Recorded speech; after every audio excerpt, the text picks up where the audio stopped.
नमस्कार दोस्तों, path finder में आप सभी का स्वागत है। मेरा नाम है डॉक्टर महिपाल सिंह राठौड़ और मॉडर्न इंडिया हिस्ट्री की सीरीज में ये है लेक्चर नंबर 4। सबसे पहले तो मैं आप लोगों से रिक्वेस्ट करना चाहता हूं कि अगर आपने अभी तक चैनल को सब्सक्राइब नहीं किया है तो please do hit the subscribe button और बेल आइकन भी जरूर दबाएं ताकि आपको मेरे हर वीडियो का नोटिफिकेशन प्राप्त हो और इस सीरीज का कोई भी वीडियो आप मिस ना करें, क्योंकि इसमें एक कंटिन्यूटी, निरंतरता बहुत जरूरी है। अगर निरंतरता नहीं होगी तो आप हिस्ट्री को पूरी तरह से समझ नहीं पाएंगे। तो आज हम डिस्कस करने वाले हैं यूरोपियंस में ब्रिटिश और फ्रेंच ये भारत कैसे आए और इनके जो शुरुआती 200 साल थे उसमें क्या काम किया इन्होंने, उसके बारे में हम जानेंगे। कल के लेक्चर में मैंने आपको क्या बताया था कि किस तरह से पोर्चुगीज आए थे और डच आए थे और उन्होंने किस तरह से अपने आप को यहां पर स्थापित किया। चलिए आगे बढ़ें। उससे पहले मैं आपको बता देता हूं कि अनअकैडमी प्लेटफॉर्म पर आप भारत के बेस्ट एजुकेटर्स के द्वारा यूपीएससी, सिविल सर्विसेज और अन्य कई एग्जाम्स की तैयारी कर सकते हैं। यहां पर आपको डेली फ्री में लाइव क्लासेस अवेलेबल हैं, कोई पैसा आपको नहीं देना है। All you have to do is use an unlock code. तो अगर आप वेबसाइट पर जाएंगे तो आपको इन फ्री क्लासेस को देखने के लिए रजिस्टर करना होगा और रजिस्ट्रेशन के समय आपको अनलॉक कोड महिपाल यानी कि मेरा नाम यूज करना होगा। जैसे ही आप ये कोड यूज करेंगे आपके लिए ये सारी live classes, special classes available हो जाएंगी। आप इन क्लासेस को भी देख सकते हैं, इनमें बहुत यूजफुल क्लासेस होती हैं बेस्ट एजुकेटर्स के द्वारा। लेकिन अगर आप एक स्ट्रक्चर्ड मैनर में अपने सिलेबस को कंप्लीट करना चाहते हैं एक स्पेसिफिक टाइम फ्रेम में, तो आई वुड सजेस्ट कि आप एक सब्सक्रिप्शन कोर्स परचेस करें।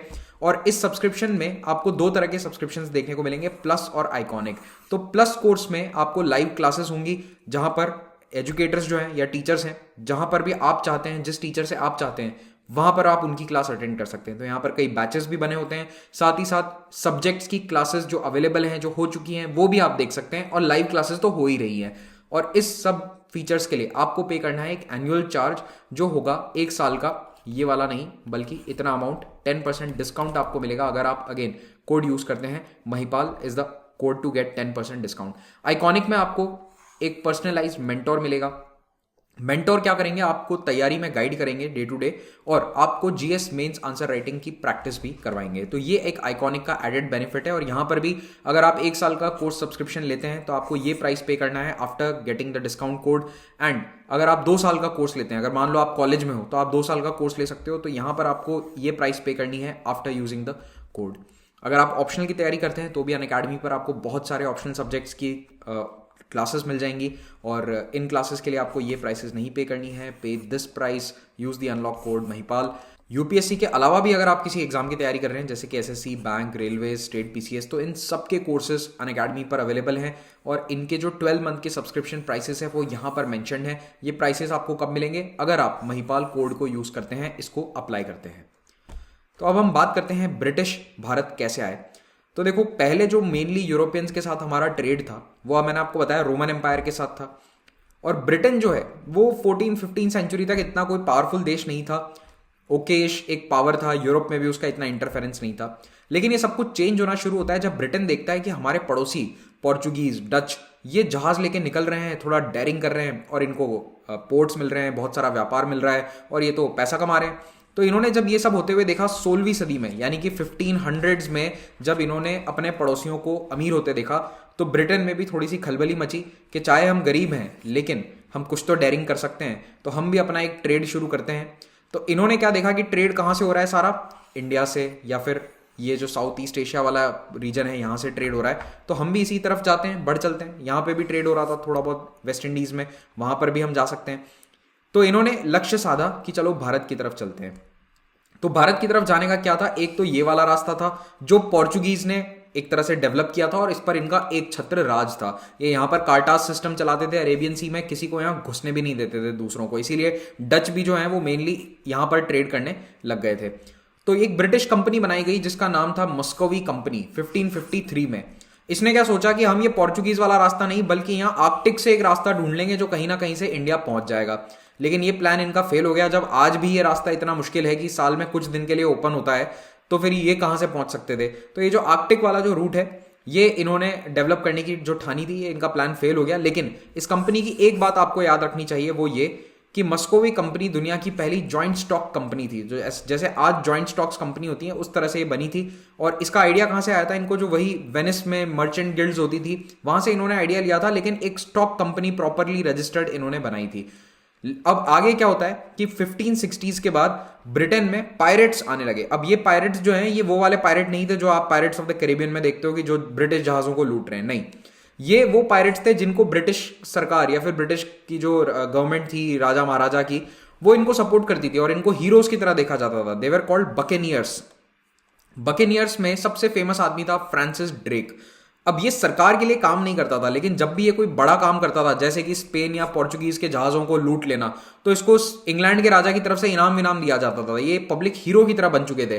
तो फ्रांसिस ड्रेक जो है उसने ठाना कि मैं ग्लोब का सरकम नेविगेशन करूंगा, यानी पूरे दुनिया का चक्कर लगाऊंगा, और वो अपना जहाज लेके निकल पड़ा। और एक्चुअली में यहां से होते हुए उसने पूरे दुनिया का चक्कर लगाया और उसने ये कंफर्म कर दिया कि भाई साहब कनेक्ट करता है ये पैसिफिक ओशन, दूसरी तरफ आप पहुंच सकते हो, आप एशिया पहुंच सकते हो। उसके पहले कोई इस तरह से एशिया पहुंचा नहीं था, ठीक है। तो ये वाला जो ट्रेड रूट है ये इनको लंबा लगा, तो इसलिए इसको तो डेवलप नहीं किया गया, लेकिन ब्रिटिश एक्सप्लोरेशन को एक बहुत बढ़ावा दे दिया ड्रेक के इस सरकम नेविगेशन ने।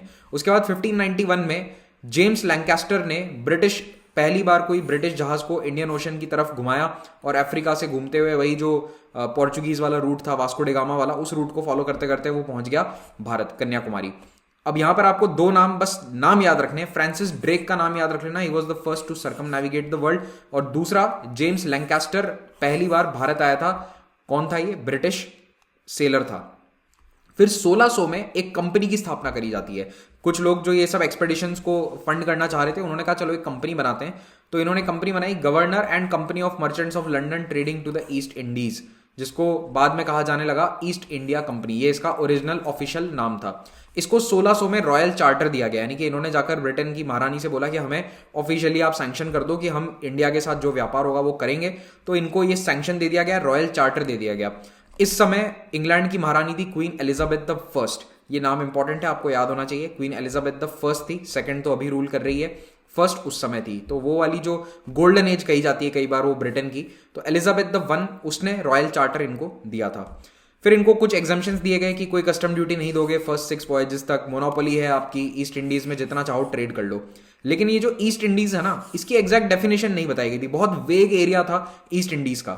तो इन्होंने क्या समझ लिया कि ईस्ट इंडीज मतलब केप ऑफ गुड होप से इधर का पूरा एरिया, ये इस कंपनी ने अपना मान लिया कि मान लो ये लाइन है यहां से लेकर अफ्रीका का पूरा ये eastern coast, India, South East Asia, ये सब कुछ हमारा है। बेसिकली इसके बीच में जितना भी एरिया है यहां पर हम ट्रेड करेंगे, ऐसा इस कंपनी ने मान लिया। यानी कि ये था वेस्ट इंडीज और ये इन्होंने मान लिया पूरा east Indies.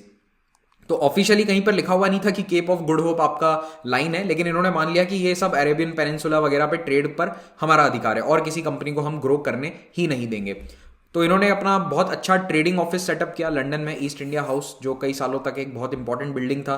In fact this was considered to be the most powerful corporate building, यानी कि जो राजा का पैलेस है उसके बाद इसको सबसे ज्यादा इंपॉर्टेंट माना जाता था लंदन में कई सालों तक। तो इतना इनका पावर बढ़ गया था ईस्ट इंडिया कंपनी का। कैसे बढ़ेगा आपको बताऊंगा मैं अभी। तो ईस्ट इंडिया कंपनी ने इस एम्बिग्यूअस वर्डिंग का बहुत फायदा उठाया और इन्होंने सेमी सॉवरेन प्रिविलेजेस एंजॉय करी। सेमी सॉवरेन का क्या मतलब है? सॉवरेन का मतलब होता है कि राजा, तो जो राजा की प्रिविलेजेस है उसको सॉवरेन प्रिविलेज कहा जाता है। सेमी सॉवरेन यानी कि आप ऑलमोस्ट राजा जैसे, महाराजा जैसे प्रिविलेजेस लेके बैठे हो, वैसे फायदे लेकर बैठे हो। और वो फायदे क्या है कि आप टेरिटरी पर रूल करोगे, आप एरिया अक्वायर कर सकते हो, आर्मीज बना सकते हो। तो इन्होंने क्या क्या किया आने वाले 100 सालों में, देखो ईस्ट इंडिया कंपनी ने एक तो ये कहा कि अगर कोई इंग्लिश आदमी जाकर इंडिया में कहीं भी रह रहा है तो उसके ऊपर हमारा ज्यूरिसडिक्शन है एक कंपनी का। जस्ट इमेजिन, एक कंपनी, मान लो आज के समय में इसका इक्विवेलेंट मान लूं मैं, कोई बुरा मत मान जाना, लेकिन जैसे देखो अडानी की माइंस हैं ऑस्ट्रेलिया में, तो ये वैसा इक्विवेलेंट हो जाएगा कि अडानी कंपनी बोले कि जो भी भारतीय आदमी वहां ऑस्ट्रेलिया में काम कर रहा है उस पर हम अपना कानून लागू करेंगे। ये कुछ उस तरह की बात हो गई कि हम पैसे छापेंगे, फोर्टिफिकेशन हम अपना बनाएंगे, कानून बनाएंगे, लड़ाइयां लड़ेंगे, हमारी इंडिपेंडेंट फॉरेन पॉलिसी होगी, जिस देश पर चाहे हम लड़ाई कर सकते हैं, उस पर युद्ध की घोषणा कर सकते हैं, अदालतें बनाएंगे, पनिशमेंट देंगे, इंग्लिश सब्जेक्ट्स को इंप्रिजन करेंगे। जो इंग्लैंड के लोग हमारे लिए भी काम करते हो, चाहे हमारे लिए काम नहीं करते हो, अगर वो वहां पर रह रहे हैं उस एरिया में जहां पर हम ट्रेड कर रहे हैं, वहां पर उन पर हम हमारा कानून लागू करेंगे और इंग्लिश सेटलमेंट्स को हम बनाएंगे। सेटलमेंट यानी पूरे के पूरे नए शहर बना देना। तो इस तरह की पावर्स ईस्ट इंडिया कंपनी ने अपने आप हथिया ली, क्योंकि इनका जो ओरिजिनल चार्टर है वो क्लियरली वर्डेड नहीं था। अब आप समझ रहे हो एक अच्छे संविधान की इंपॉर्टेंस क्या होती है। अगर अच्छा ढंग का संविधान नहीं है तो कोई कुछ भी पावर लेकर बैठ जाता है। तो इनिशियल ईयर्स जो थे इनके, उसमें इनको बहुत टफ कॉम्पिटिशन मिला, इनको ज्यादा सक्सेस नहीं मिली। ऐसा नहीं है कि कंपनी बनते ही एकदम हिट हो गई थी। ठीक है। तो स्टॉक मार्केट में इसकी वैल्यू इतनी अच्छी नहीं थी, नीचे थी ये, क्योंकि डच और पोर्चुगीज पहले से पांव जमा कर बैठे थे। क्योंकि याद करो ये कब आए थे, पोर्चुगीज तो 1500s में आ गए थे, तो ये ऑलरेडी 100 साल इनसे पहले पहुंच चुके थे, तो इनकी अच्छी खासी अभी तक पकड़ थी भारत में। तो ब्रिटिश मोनोपोली जो ये थी ईस्ट इंडिया कंपनी की, ये तो चल रही थी, लेकिन एज अ कंपनी ये इतना सक्सेसफुल नहीं हो पा रहे थे। धीरे धीरे डच इंडोनेशिया की तरफ जब मुड़ना शुरू हुए तो ईस्ट इंडिया कंपनी को लगा कि हम अपना फोकस इंडिया पे कर लेते हैं, इंडोनेशिया इनको दे दो, अपन तो टेक्सटाइल में मेनली ट्रेड करते हैं, टेक्सटाइल है, स्पाइसेस है, वैसे तो बहुत कुछ था, इंडिगो भी था, लेकिन इनका मेन फोकस सारा था टेक्सटाइल पर, ठीक है। 1609 में इन्होंने एक अपना दूत भेजा, विलियम हॉकिंस, ये नाम बहुत इंपॉर्टेंट है, याद रख लेना, मिडिवल हिस्ट्री में भी इसका नाम फिर से आएगा। विलियम हॉकिंस को भेजा गया जहांगीर के दरबार में, मुगल राजा था उस वक्त, बादशाह था जहांगीर।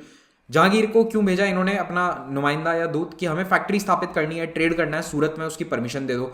लेकिन ये परमिशन नहीं मिल पाई, क्यों? क्योंकि पोर्चुगीज अपना बढ़िया सा दबदबा बनाकर बैठे थे मुगल दरबार में। याद करो अकबर को कन्वर्ट करने की कोशिश करी थी, जहांगीर के कोर्ट में भी इनका अच्छा खासा इन्फ्लुएंस था। इनफैक्ट विलियम हॉकिंस को कई दिनों तक तो इन्होंने दरबार के अंदर ही नहीं आने दिया, ये जहांगीर के साथ बात ही नहीं कर पाया था बहुत दिनों तक विलियम हॉकिंस, जैसे तैसे इसको ऑडियंस मिली, लेकिन सक्सेसफुल नहीं रहा। 1611 में फाइनली इन्होंने एक ट्रेडिंग पोस्ट अपनी स्थापित करी, एक फैक्ट्री नहीं थी, ध्यान देना यहां पर शब्दों पर, ट्रेडिंग पोस्ट थोड़ा सा छोटा होता है स्केल में, तो मासूलीपट्टनम में इनकी पहली ट्रेडिंग पोस्ट थी, जो आज मछलीपट्टनम है। अब कई बार आपको ये सवाल पूछा जाएगा कि ब्रिटिश पहली फैक्ट्री कहां थी, तो कई बार आप ऑप्शन में मासूलीपट्टनम भी देखोगे, कई बार आप सूरत भी देखोगे। तो देखो पहली फैक्ट्री सूरत में थी, लेकिन पहली ट्रेडिंग पोस्ट इनकी मासूलीपट्टनम में थी, और ज्यादा फर्क नहीं है ईयर्स में, तो इसीलिए ये बहुत कंफ्यूजिंग क्वेश्चन होता है। तो क्वेश्चन ध्यान से पढ़ना, ऑप्शंस भी ध्यान से पढ़ना, कई बार क्वेश्चन बनाने वालों को ही गलत नॉलेज होती है, तो वो सूरत नहीं मासूलीपट्टनम बता देते हैं, जबकि फैक्ट्री सूरत थी और ट्रेडिंग पोस्ट कहां पर थी, मासूलीपट्टनम में, 1611 1613। ऑलराइट, अब 1612 में एक और इंपॉर्टेंट इवेंट हुआ था, जिससे ये थोड़े से यहां पर स्थिर हो पाए, पैर जमा पाए। एक लड़ाई होती है इनके और पोर्चुगीज के बीच में, तो ईस्ट इंडिया कंपनी के जहाज और पोर्चुगीज जहाज, सूरत के पास में सुवाली नाम का एक गांव है, वहां पर ये लड़ाई लड़ते हैं, और इसमें ईस्ट इंडिया कंपनी के जहाज लड़ाई जीत जाते हैं। तो पोर्चुगीज नेवी, जो दुनिया की सबसे पावरफुल नेवी थी उस वक्त, इसको इन्होंने हरा दिया। इस लड़ाई को कहा जाता है बैटल ऑफ सुवाली, या अंग्रेज इसको कहते हैं बैटल ऑफ स्वाली, जबकि उस गांव का नाम था सुवाली, सूरत के बिल्कुल निकट है। तो इस लड़ाई को जीतने के बाद ये फिर से जाते हैं दमखम के साथ सूरत में फैक्ट्री स्थापित करने के लिए, और इस बार इनको परमिशन मिल जाती है। सूरत में ये अपनी पहली फैक्ट्री स्थापित करते हैं 1613 में, जहांगीर परमिशन दे देता है। और एक और नाम आपको याद रखना है, थॉमस रो, इसको जहांगीर के दरबार में भेजा गया था। तो ये एम्बेसडर था ब्रिटेन का, कहां के लिए, जहांगीर के दरबार के लिए, और मेनली ये जो फैक्ट्री वगैरह की परमिशन थी इसी के कारण मिली थी। फिर धीरे धीरे इनको आगरा में भी परमिशन मिल गई, अहमदाबाद में भी फैक्ट्री स्थापित करने की परमिशन मिल गई, और भरूच, जो कि अगेन सूरत के पास में है गुजरात में, वहां पर भी परमिशन मिल गई। तो मासूलीपट्टनम में भी बाद में ट्रेडिंग पोस्ट को फैक्ट्री में कन्वर्ट कर दिया गया। तो पहली फैक्ट्री है सूरत में, पहली ट्रेडिंग पोस्ट थी मासूलीपट्टनम में। ईयर बहुत इंपॉर्टेंट है फैक्ट्री का और ट्रेडिंग पोस्ट का, यही पूछा जाता है, और ये थॉमस रॉ और विलियम हॉकिंस के नाम पूछे जाते हैं। अब आते हैं ईस्ट इंडिया कंपनी के फ्यूचर पर। तो देखो 17वीं सेंचुरी में ईस्ट इंडिया कंपनी को ये समझ में आ गया कि हम यहां पर अगर हमें पैर बढ़ाने हैं, अपने पैर पसारने हैं, तो हम लड़ाई नहीं लड़ सकते यहाँ के लोगों से, नेटिव से, उसमें हम जीत नहीं पाएंगे, मुगल आर्मी के सामने हम कुछ नहीं कर सकते। तो उन्होंने एग्जाम्पल भी देखे थे, जैसे स्पेनिश ने एस्टेक्स के साथ बहुत लड़ाइयां लड़ी थी अमेरिकाज में, डच ने मलेशिया में बहुत सारी लड़ाइयां लड़ी थी लोकल्स के साथ। तो ईस्ट इंडिया कंपनी ने कहा कि ये लड़ाई झगड़ा सही तरीका नहीं है, कुछ दूसरा तरीका ढूंढते हैं। तो इन्होंने क्या करा कि स्लो एंड स्टडी ग्रोथ करेंगे और धीरे धीरे कुछ कुछ अपनी ट्रेडिंग पोस्ट को फोर्टिफाई करेंगे। तो इन्होंने क्या करा कि एक तो इन्होंने ये भी एग्जांपल देखा था कि 1632 में क्या हुआ था, मैंने आपको कल के लेक्चर में भी बताया था कि पोर्चुगीज और मुगल्स की लड़ाई हुई थी, क्योंकि पोर्चुगीज क्या कर रहे थे, स्लेव ट्रेड कर रहे थे, उसके अलावा कन्वर्जन्स कर रहे थे। तो शाहजहां ने इनकी आर्मी को बहुत बुरी तरह से हराया था, मुगल आर्मीज ने शाहजहां के ऑर्डर पर, और इनको पोर्चुगीज को हारता देख ईस्ट इंडिया कंपनी को भी अक्कल आ गई कि मुगल्स के साथ अभी पंगा हम नहीं ले सकते। तो ब्रिटिश ने क्या करा कि चलो मुगल दरबार में जाकर हाजिरी देते हैं। तो इन्होंने मुगल से ट्रेड परमिट्स लेने की पॉलिसी स्टार्ट कर दी। 1632 में इनको एक फरमान मिलता है गोलकोंडा से, सुल्तान ऑफ गोलकोंडा से मिलता है कि ये जो आंध्र प्रदेश वाला एरिया है, कोस्टल एरिया, वहां पर ये ट्रेड कर सकें फ्रीली। एक एनुअल इनको फी देनी है 500 गोल्ड कॉइन की, 500 पगोड़ा की। तो ये इस तरह के फरमान लेने की जुगत में हमेशा रहने लगे। अब इनको फाइनल जो सबसे बड़ा फरमान है वो फारूक सियार ने दिया था, लेकिन इन्होंने कोशिश 80-90 सालों तक करी थी। सोच रहे हो आप, 80 साल तक ये बड़े फरमान के लिए बैठे रहे। फिर इनकी धीरे धीरे अन्य जगहों पर भी फैक्ट्रीज खुलती हैं, बालासोर, महानदी डेल्टा, हुगली में, बंगाल में पहली फैक्ट्री खुलती है 1638 में। ये इंपॉर्टेंट है, ईयर याद रख लेना, 1638। सूरत, हुगली, मासूलीपट्टनम, ये तीन के ईयर्स आपको याद होने चाहिए।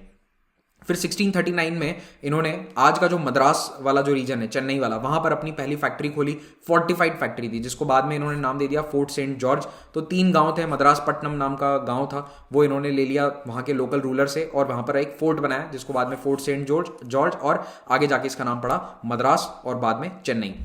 तो इनका हेडक्वार्टर था मासूलीपट्टनम, बाद में इन्होंने अपना हेडक्वार्टर कर दिया फोर्ट सेंट जॉर्ज। ठीक है, तो 1639 में ये भी बनता है, चेन्नई की स्थापना होनी शुरू होती है। 1651 में इनको बंगाल प्रोविंस में ट्रेड की अनुमति मिल जाती है, सालाना 3,000 रुपए देकर। लेकिन ये अनुमति इतनी सक्सेसफुल नहीं थी, क्योंकि इसके बाद भी इनको मुगल ऑफिसर्स परेशान करते थे, जगह जगह इनसे ब्राइब्स मांगी जाती थी, इसलिए ये इतना खुश नहीं थे। ये आज का फोर्ट सेंट जॉर्ज का फोटो है, यहाँ पर चेन्नई म्यूनिसिपल कॉर्पोरेशन का आज हेडक्वार्टर है। फिर धीरे धीरे इनकी फैक्ट्रीज बनी बंगाल में और कई जगह, हुगली, कासिम बाजार, फिर बिहार में पटना, राजमहल। बेसिकली ये बंगाल में काफ़ी एक्सपांड करना चाह रहे थे, क्योंकि बंगाल एक काफ़ी वेल्दी प्रोविंस था, वहाँ पर बहुत पैसा था, बहुत सारा ट्रेड था। क्योंकि क्या क्या ट्रेड था वहाँ पर? मसलिन का ट्रेड था, जूट का ट्रेड था, इंडिगो की खेती होती थी बिहार जैसे एरियाज में, तो वहाँ से इनको काफ़ी प्रॉफिट आ रहा था। इसीलिए ये कंटिन्यूसली कोशिश कर रहे थे 17वीं सेंचुरी में कि बंगाल में एक्सपांड कर लें। लेकिन लोकल बंगाल प्रोविंस में ट्रेड करने का फरमान होने के बावजूद इनको कस्टम ऑफिसर्स बहुत परेशान करते थे, टोल्स, एक्स्ट्रा ब्राइब इनसे लिया जाता था। इसके कारण कंपनी काफ़ी परेशान थी।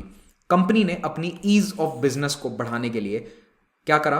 फोर्ट बनाने शुरू करे, कि जो हुगली है उसके आसपास इन्होंने अपने जो फैक्ट्रीज हैं वहां पर दीवारें ऊंची करनी शुरू कर दी, फोर्ट्स की तरह फोर्टिफिकेशन बनाने शुरू कर दिए। फिर एक नया डेवलपमेंट आता है इनके पास बॉम्बे के रूप में। 1662 में पोर्चुगल के रानी को दहेज में दिया जाता है बॉम्बे। ठीक है, तो मैंने आपको पिछले शायद लेक्चर्स में बॉम्बे का अच्छा सा मैप नहीं दिखाया, ये एक चीज़ मिसिंग थी, तो मैंने आज डाल दिया। तो देखो, जो मैं बार बार बसैन कह रहा हूँ, सालसेट कह रहा हूँ, तो देखो ये सालसेट आइलैंड था। अभी क्या है कि ये सब जुड़ा हुआ है, लेकिन उस समय मुंबई में 7 अलग अलग आइलैंड थे, ये सब जुड़ा हुआ नहीं था। ठीक है, यहाँ पे बहुत सारे छोटे छोटे आइलैंड थे जिनको धीरे धीरे जोड़ा गया है रिक्लेमेशन, लैंड रिक्लेमेशन के बाद में। तो ये सालसेट आइलैंड है, और उसके आसपास ये छोटे से आइलैंड थे जिनको बॉम्बे कहा जाता था। ये ट्रॉम्बे है, ओके, और इसके उत्तर में जो मैप में नहीं दिख रहा वहां पर है बसैन या वसई। ठीक है, तो ये वाला जो आइलैंड है ना, ये कहां से मिला इनको? पोर्चुगल से, और राजा को दिया गया चार्ल्स द सेकंड को। चार्ल्स द सेकंड ने सोचा कि मैं क्या करूं इस दहेज का, 5-6 साल तक सोचता रहा। फाइनली 1668 में इसने ये ईस्ट इंडिया कंपनी को दे दिया कि तुम रख लो। और इसी शादी के बाद पोर्चुगीज और ब्रिटिश में ये भी तय हुआ कि हम आपस में यहाँ पर लड़ाई झगड़ा नहीं करेंगे। इसके पहले काफी लड़ाइयाँ चल रही थी, तो ये भी नॉन एग्रेशन की ट्रीटी भी इनके बीच में साइन हुई थी। 1668 में ईस्ट इंडिया कंपनी को लीज पे दे दिया गया कि साल के 10 पाउंड दे देना, मेरे लिए बहुत है, राजा ने कहा, और तुम रख लो इसको। ठीक है, तो यहाँ पर ये जो थाने ये देख रहे हो आप, ये वसई विरार वाला एरिया है ऊपर इसके उत्तर में। ठीक है, और ये वाला बॉम्बे सिटी है आज का, और ये अब आज के सबर्ब्स हैं जिसको सालसेट आइलैंड उस समय कहा जाता था। तो 1687 में फाइनली इन्होंने 20 साल में बॉम्बे को डेवलप किया। यहाँ पर पोर्चुगीज का इतना बड़ा प्रेजेंस नहीं था, छोटा मोटा प्रेजेंस था। बॉम्बे को mainly develop British east India company ने किया, और इन्होंने सूरत को हटाकर अपना कैपिटल बना दिया बॉम्बे को। किस एरिया का? वेस्टर्न प्रेसिडेंसी का, यानी कि जो पश्चिमी तट पर भारत की इनकी जो भी फैक्ट्रीज थी उनका हेडक्वार्टर अब बन गया बॉम्बे। 1682 में William hedges east India company का बंगाल में पहला गवर्नर बनाया जाता है, और इसको ये टारगेट दिया गया कि तुम जाके औरंगजेब से फरमान लेकर आओ। और ये फरमान लेकर भी आ गया। क्या करने के लिए? बंगाल में ट्रेड करने के लिए। पहले भी मिला हुआ था लोकल, लेकिन अब और एक नया फरमान इन्होंने निकलवा लिया। अब इसके कारण ब्रिटिश इन्वेस्टमेंट बंगाल में बढ़ जाता है, और मद्रास रेजिडेंसी से अलग बंगाल रेजिडेंसी या बंगाल प्रेसिडेंसी एक बना दी जाती है। अभी रेजिडेंसी है, बाद में प्रेसिडेंसी बनी थी। ठीक है, बंगाल में ये अपने इंटरेस्ट को प्रोटेक्ट करने के लिए धीरे धीरे फोर्टिफिकेशन बढ़ाते जाते हैं, और ब्रिटिश सोल्जर्स पहली बार बंगाल की धरती पर आते हैं। तो अभी तक ये केवल व्यापारी थे, अब ये धीरे धीरे सैनिक और किलाबंदी भी करने लगे थे, सैनिकों को भी लाने लगे थे। इसके कारण लोकल जमींदार काफी नाराज हुए। उन्होंने मुगल जो ऑफिसर्स थे उनको कंप्लेन भी किया कि ये क्या चल रहा है, फोर्टिफिकेशन हो रहे हैं, कालीकता नाम का गाँव है उसके आसपास ये दीवारें खड़ी कर रहे हैं। तो ऐसे में एक बार तो मुगल्स नाराज हो गए, और इन्होंने 1686 में कुछ लड़ाई हुई थी छोटी मोटी, उसमें इनकी जो हुगली वाली पूरी फैक्ट्री है उसको तहस नहस भी कर दिया था। फिर उसके बाद क्या हुआ कि इनके बीच में कंटिन्यूस लड़ाइयां चलती रही। 4-5 साल का ये टाइम था 1686 से 89 के बीच में, जब ईस्ट इंडिया कंपनी और मुगल्स के बीच में कंटिन्यूस लड़ाइयां चल रही थी, क्योंकि ईस्ट इंडिया कंपनी किलेबंदी कर रहा था, मुगल्स बोल रहे थे मत करो, ये मान नहीं रहे थे। तो फाइनली मुगल आर्मीज ने इनके ऊपर पूरे फोर्स के साथ अपना अटैक किया, और कई जगह इनके किले ध्वस्त कर दिए, इनको माफी मांगने पे मजबूर कर दिया। ठीक है, तो इनको क्या चाहिए था कि हम अपनी खुद की फोर्स मेंटेन करें, लेकिन मुगल एम्पायर को यह मंजूर नहीं था। तो मुगल्स ने इन फोर्टिफिकेशंस को तोड़ा, और कंपनी के कई फोर्ट्स और फैक्ट्रीज को 1689 में इन्होंने नेस्तनाबूद कर दिया। इनफैक्ट 1689 में ईस्ट इंडिया कंपनी इतनी बुरी तरह से हारी थी कि इन्होंने औरंगजेब के सामने इनका जो ये ब्रिटिश गवर्नर था ना बॉम्बे का, उसने जाकर नतमस्तक होकर माफी मांगी थी औरंगजेब के सामने। और याद करो उस समय औरंगजेब डेक्कन में था क्योंकि उसका मराठास के खिलाफ कैंपेन चल रहा था। तो मराठास के कैंपेन के दौरान ही ये सब साइड में चल रहा था और अंग्रेज ऑफिसर से नतमस्तक होकर इसने माफी मंगवाई थी। अब मुगल आर्मीज जो है उनको यहाँ पर नेवी में, नेवल आर्मी किसने लीड करी थी? सिद्धीज ने। सिद्धि जो है ये जंजीरा आइलैंड और कुछ 2-3 और फोर्ट्स थे वहां पर बेस्ड थे कोस्टल एरियाज में। मैंने आपसे पिछले लेक्चर में, आई थिंक फर्स्ट लेक्चर में, ये कहा था कि जंजीरा का फोटो भी दिखाऊंगा। तो ये जंजीरा फोर्ट है, बहुत ही शानदार समुद्र के बीच में बना हुआ fort. It's a beautiful fort और इसके फोर्टिफिकेशंस देखो आप कितने स्ट्रांग है। कोई भी नेवी यहाँ पर आती थी तो उसको बहुत रिस्क होता था और इसीलिए ये जंजीरा फोर्ट बनाया गया था। महाराष्ट्र के कोस्ट पर है, कोंकण कोस्ट पे। और एक किसी हिंदी फिल्म में इसको यूज भी किया था, आई थिंक अजय देवगन की कोई तो फिल्म थी, मुझे फिल्म का नाम याद नहीं है, बस ये पता है कि वो एक इंग्लिश मूवी थी, उसकी कॉपी थी पूरी, frame to scene copy. The Rock नाम की एक फिल्म है निकोलस केज की, उसकी कॉपी थी। किसी को फिल्म का नाम पता हो तो कमेंट में लिखना, मुझे याद नहीं आ रहा है। उसमें ये जंजीरा फोर्ट को इन्होंने दिखाया था, वो विलन का हेडक्वार्टर टाइप होता है। तो ये जंजीरा फोर्ट है और सिद्धीज इसको कंट्रोल करते थे। लेकिन ये 1689 में जब इंग्लिश ईस्ट इंडिया कंपनी इतनी बुरी तरह से हारी, उसके बाद भी ये भारत से निकाले नहीं गए। क्यों? क्योंकि इनके पास कुछ बार्गेनिंग चिप्स थे। बार्गेनिंग चिप का मतलब इनके हाथ में भी कुछ दांव पेच थे जो इन्होंने मुगल्स के सामने रखे। पहली बात इन्होंने ये कही कि अगर हम चले गए तो आप भी तो हमारे साथ ट्रेड करते हो, आपको नुकसान होगा। दूसरा, समुद्र में नेवी हमारी ज्यादा पावरफुल है और ये जो हज की यात्रा होती है, मक्का के जहाज जाते हैं आप, वहां पर आपको पोर्चुगीज परेशान करेंगे। अभी हमारे साथ आप अच्छा डील रख रहे थे तो हम आपको बचाते थे पोर्चुगीज नेवी से, पोर्चुगीज आपको वहां ज्यादा परेशान कर सकते हैं, कोई भी कर सकता है। यानी कि बेसिकली सी रूट पर अब हम ज्यादा पावरफुल हैं। तो इसीलिए मुगल्स ने कहा कि ठीक है चलो इनसे समझौता कर लेते हैं। तो ईस्ट इंडिया कंपनी को फिर से इन्होंने बॉम्बे दे दिया, चाहते तो नहीं दे सकते थे। एक इनसे बहुत बड़ा फाइन ले लिया गया लेकिन इनको बॉम्बे दे दिया। और जॉब चार्नोक जो है, इसको इस ईस्ट इंडिया कंपनी के एजेंट ने ये परमिशन ली कि हम बंगाल में एक नई फैक्ट्री स्थापित करेंगे सूतानूती नाम की जगह पर। I hope I am pronouncing it correctly, मुझे एग्जैक्ट इसका बंगाली प्रोनाउंसिएशन नहीं पता है। तो सूतानूती जो है, इसकी इंपॉर्टेंस क्या है कि आगे चलकर ये बनेगा इनका फोर्ट विलियम। फिर 1691 में इनको बंगाल में एक और फ्री ट्रेड की परमिशन मिल गई, फिर से 3000 रुपए एनुअल फीस देने के बाद। अब सूतानूती जो है, इसको 1696 में इन्होंने थोड़ा थोड़ा फोर्टिफाई करना शुरू किया। तो लोकल जमींदार्स को दिक्कत हुई, इन्होंने जमींदार्स को पैसे देकर जमीन खरीद ली 3 गांव की, सूतानूती, गोविंदपुर और कालीकता। और आगे चल के यहां पर क्या बनाया इन्होंने? Fort William. और फोर्ट विलियम ही आगे चल के बनता है मॉडर्न डे कैलकाटा, जिसका अब नाम बदलकर फिर से कर दिया गया है कोलकाता, क्योंकि ओरिजिनल नाम ये था कालीकता या कालीघाट, क्योंकि वहां पर मंदिर था एक कालीघाट के पास में। तो विलियम क्यों नाम रखा गया? विलियम द थर्ड राजा था इंग्लैंड का, उसके पीछे फोर्ट विलियम नाम रखा गया। अच्छा, अब जब ये सब कुछ चल रहा था तो इंग्लैंड में ईस्ट इंडिया कंपनी को पूरा फुल सपोर्ट मिलता था वहां की पार्लियामेंट से। और वो सपोर्ट क्यों मिलता था? इसके पीछे विलियम डालरिम्पल की जो लेटेस्ट किताबें थे एनार्की, उसको आप पढ़ोगे तो पता चलेगा, अभी मत पढ़ने बैठ जाना, ठीक है? मैं बता दूंगा जो जो काम की चीजें हैं पढ़ने लायक। उसमें उसने बताया कि कैसे एक एक पार्लियामेंटेरियन को ये घूस दिया करते थे, ब्राइब्स दिया करते थे, $1200 की, पाउंड की। उस समय 1690s में ये एमपीज को इतनी रिश्वत देते थे। सॉलिसिटर जनरल, अटॉर्नी जनरल, सब इनकी जेब में थे, सबको हर महीने पाउंड पहुंचाते थे। और इस स्कैंडल का खुलासा भी हुआ था और ये शायद दुनिया का पहला कॉर्पोरेट लॉबिंग स्कैंडल था। और ब्रिटिश गवर्नमेंट ने इसकी जांच भी कराई थी और बाद में कई लोगों को, कई बड़े बड़े ऑफिसर्स को अपने पद से हाथ भी धोना पड़ा था। तो करप्शन स्कैंडल था जो सारा ईस्ट इंडिया कंपनी चला रही थी। लेकिन ये स्कैंडल होने के बाद भी इनकी ये ब्राइबरी कंटिन्यू रही और लगातार ये ब्रिटेन में पार्लियामेंटेरियंस को अपनी जेब में रखते थे। इस तरह की कंपनी थी ये ईस्ट इंडिया कंपनी। 1701 में ब्रिटिश पार्लियामेंट ने क्या सोचा कि यार ये कंपनी बहुत पावरफुल हो रही है, इस तरह से ये सबको जेब में डाल के बैठी है, कि चलो एक कॉम्पिटिटर इनका लॉन्च करते हैं। तो ब्रिटिश पार्लियामेंट ने एक दूसरी कंपनी स्टार्ट करी। 7-8 साल इस कंपनी ने बहुत कोशिश करी कि ये इंडिया में अपने पैर जमाने, लेकिन ईस्ट इंडिया कंपनी के सामने टिक नहीं पाई। ईस्ट इंडिया कंपनी ने इसको एक दिन भी नहीं टिकने दिया और ये कंपनी वापस चली गई और अल्टीमेटली पार्लियामेंट को हार माननी पड़ी। तो धीरे धीरे पार्लियामेंट को ये अपनी जेब में करते जा रहे थे, पार्लियामेंट की भी इनके सामने नहीं चलती थी। East India company was becoming और एनिमल इनटू इटसेल्फ, जिसको कंट्रोल करना, जिसको टेम करना बहुत मुश्किल था इंग्लैंड के राजा के लिए या इंग्लैंड की सरकार के लिए। तो कोई दूसरी कंपनी इनके सामने कंपीट नहीं कर सकती थी। अब 1717 में इनको मिलता है फारूक सियार का फरमान, ये मैंने आपसे पहले भी लेक्चर में डिस्कस कर चुका हूं, तो मैं फिर से इसमें डिटेल में नहीं जाऊंगा। इसको मैग्ना कार्टा कहा जाता है ईस्ट इंडिया कंपनी के लिए। बेसिकली इस फरमान के साथ ही इनको क्या मिल गया, बंगाल में ट्रेड करने की शानदार permission, exemption of custom duties. बस एक बार सालाना 3,000 रुपए दो और दस्तक इशू कर सकते हो, पासेस इशू कर दोगे, जिसके कारण अब आपका सामान कहीं कोई नहीं रोकेगा, कोई ऑफिसर आपको कहीं पर भी नहीं रोक सकता है, कोई टोल कलेक्ट नहीं कर सकता। आराम से आप अपना सामान ट्रांसपोर्ट करो। कैलकाटा के आसपास और जमीनें दे दी गई इनको, हैदराबाद में भी जहां फ्री ट्रेड ऑलरेडी कर रहे थे वहां भी और इनको जमीन और फ्री ट्रेड का परमिशन मिल गया। सूरत में इनको सारी ड्यूटी से एग्जेम्प्ट कर दिया गया, केवल 10,000 रुपए इनको सालाना देने थे। और ईस्ट इंडिया कंपनी के जो सिक्के हैं वो अब पूरे मुगल एम्पायर में कहीं भी चलाए जा सकते थे। तो फाइनली 1750 आते आते ईस्ट इंडिया कंपनी अपने सैनिक भी यहां पर ले आया था। इनके 3,000 सैनिक थे 1750 में, और आप देखो कितनी तेजी से इन्होंने बढ़ाया। बैटल ऑफ बक्सर के पहले इनके 26,000 सैनिक थे यहाँ, और 1778 तक 67,000। फिर भी ये नंबर काफी कम है, क्योंकि इनका मेन पॉलिसी क्या था, लोकल सैनिक हायर करो, लोकल राजाओं को अपने साथ जोड़ो। तो ये कहानी हम अगले लेक्चर में डिस्कस करेंगे।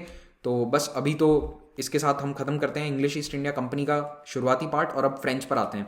ठीक है, अगले लेक्चर में मैं आपको कार्नाटिक वॉर्स के बारे में बताऊंगा, जब फ्रेंच और इंग्लिश आमने सामने लड़ते हैं। फ्रेंच जो हैं ये इस पार्टी में काफी लेट आए थे, they were the last to the party. आखिरी कंपनी इन्होंने बनाई थी यूरोपियंस में। तो इनकी जो कंपनी थी फ्रेंच ईस्ट इंडिया कंपनी, उसकी पहली फैक्ट्री स्थापित होती है सूरत में। बस ये डेट इंपॉर्टेंट है, 1667 फर्स्ट फैक्ट्री एट सूरत, ये याद रख लेना, और कुछ याद रखने की जरूरत नहीं है। सेकंड मासूलीपट्टनम में थी। पौंडीचेरी का जो फाउंडर था वो कौन था, फ्रांसिस मार्टिन। 1673 में इसने एक नया शहर बसाया पौंडीचेरी, और बाद में ये इनका हेडक्वार्टर बन गया। 1673 में इन्होंने एक और नया शहर बसाया, कहां पर, बंगाल में, चंदरनागौर। मुगल से स्पेशल परमिशन ली कि हमें एक नई टाउनशिप बसानी है। फिर इनकी डच के साथ लड़ाई चली थी बहुत समय तक, जिसमें ये हार भी गए थे। पौंडीचेरी को डच ने कुछ समय के लिए ऑक्यूपाई भी कर दिया था। फ्रेंच कंपनी की खासियत ये थी कि इसको वहां की सरकार चलाती थी। ये east India company, English east India company की तरह एक प्राइवेट कंपनी नहीं थी, इसको फ्रेंच गवर्नमेंट चलाती थी। और ये इनकी प्रॉब्लम भी बनी आगे जाकर, क्योंकि जब वहां पर सरकार कमजोर थी या फिर सरकार दूसरी लड़ाइयों में लगी हुई थी, तो इस कंपनी पर कोई ध्यान नहीं देता था, ना इनको फंड्स मिलते थे, ना इनको प्रॉपर सपोर्ट मिलता था मिलिट्री वगैरह का। तो ये धीरे धीरे इनका डाउनफॉल का एक कारण बनता गया। 1720 में ये कमजोर हो गई थी, लेकिन इसको थोड़ा सा रिवाइव करने की कोशिश करी गई फ्रांस सरकार के द्वारा। और 1740 में इनका सबसे बड़ा रिवाइवल होता है, जब ड्यूप्ले यहां पर गवर्नर जनरल बनाकर भेजा जाता है। तो ड्यूप्ले की इंपॉर्टेंस आप समझोगे कार्नाटिक वॉर्स में। लेकिन कुल मिलाकर फ्रेंच भारत में बहुत सक्सेसफुल नहीं हो पाए। East India company, British east India company के सामने टिक नहीं पाए। उसके पीछे एक बहुत बड़ा कारण था कि ब्रिटिश कंपनी को वहां की पार्लियामेंट का सपोर्ट हासिल था, चाहे वो करप्शन से हो, लेकिन सपोर्ट था। और इनके बीच की जो रिलेशनशिप थी ये बढ़ती गई। वेस्टमिंस्टर यानी कि ब्रिटेन की पार्लियामेंट और कंपनी के बीच का जो रिश्ता है वो और गहरा होता गया, सिम्बायोटिक होता गया। दोनों एक दूसरे पर फीड करते थे। एमपीज को चुनाव लड़ना होता था, पैसा चाहिए होता था, ईस्ट इंडिया कंपनी दे देती थी। कई बार तो ईस्ट इंडिया कंपनी के खुद के ऑफिसर जाकर वहां पे एमपी एमएलए बन जाते थे। तो कई सारे एमपी, जैसे रॉबर्ट क्लाइव, वो इतना पैसा कमा के गया भारत से, वहां जाकर उसने सीधी एक सीट खरीद ली लोकसभा। जैसे मान लो यहाँ की लोकसभा है या वहां की जो पार्लियामेंट थी, उसमें जाकर इसने पैसे से सीट खरीद ली। इनको बाद में ब्रिटिश न्यूज में ये कहा जाने लगा रॉटन बरोज, यानी कि ये सब तो पैसे देकर खरीदे गए हैं, ये रॉटन सीट्स हैं। इतनी इनकी बदनामी भी हुई थी। फाइनली पार्लियामेंट जो है वो कंपनी को बैक करती थी। मैंने आपको बताया, मिलिट्री या फिर जब भी इनको सपोर्ट की जरूरत है पैसे की, तब भी इनको सपोर्ट किया जाता था। फ्रांस में ये सपोर्ट हासिल नहीं था, तो इसीलिए ultimately French company English company के सामने टिक नहीं पाई। डेनमार्क के लोग भी कुछ समय भारत आए थे। आपको जानकर हैरानी होगी, डेन्स है ना, ये भी भारत आए थे 1620 में, और इन्होंने सेरमपुर में बंगाल में अपनी फैक्ट्री स्थापित करी, एक सेटलमेंट बनाया। लेकिन इनका ज़्यादा इंटरेस्ट नहीं था यहाँ पर, और 1845 में ये अपनी सारी प्रॉपर्टी बेच बचाकर इंग्लिश ईस्ट इंडिया कंपनी को यहाँ से चले गए। सेरमपुर कहाँ पर है, कोलकाता के पास में है। और अभी कुछ साल पहले वहाँ पर जो उनका डेनिश जो टैवन था, वहाँ पर जो इनकी कुछ बिल्डिंग्स थी उनको रिस्टोर किया गया है। श्रीरामपुर नाम की जगह है, सेरमपुर इंग्लिश इसे कहा करते थे। तो ये वो रिस्टोर्ड जगह है, आर्किटेक्चर आप इसका देख सकते हैं। इसी के साथ ये लेक्चर समाप्त होता है। Thank you very much for watching this. PDF आपको सारे टेलीग्राम चैनल पर कल मिल जाएंगे। Have a great day.